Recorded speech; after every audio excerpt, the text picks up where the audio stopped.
চিন্তা বদলাও, জীবন বদলে যাবে।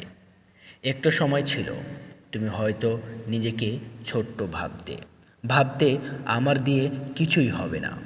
কিন্তু একবার কি ভেবে দেখেছ, এই ভাবনাটাই তোমার জীবনের সবচেয়ে বড় বাধা।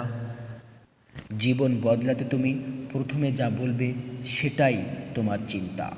যদি তুমি ভাবো আমি পারবো, তাহলে সৃষ্টিকর্তা তোমার সেই চেষ্টাকে শক্তি দিয়ে ফিরিয়ে দেন। তোমার ভিতরে যে সম্ভাবনা আছে সেটা এখনও ঘুমিয়ে আছে। তুমি শুধু সেটা জাগিয়ে তোলো। একটু সাহস নিয়ে বলো, হয়তো আজ আমার সময় খারাপ, কিন্তু আমি নতুনভাবে শুরু করব। ভালো চিন্তা, বিশ্বাস আর ধৈর্য, এই তিনটা জিনিস থাকলে অন্ধকারের মধ্যেও আলো দেখা যায়। তাই বলি ভাই, নিজেকে নিয়ে কখনো হতাশ হয় না। তোমার চিন্তাই তোমার ভবিষ্যৎ রচনা করবে। আজ যদি তুমি নিজের ভেতরে বিশ্বাসের আলো জ্বালাও, কাল তুমি হয়তো এমন এক জায়গায় পৌঁছাবে যেটা আজ স্বপ্ন মনে হয়।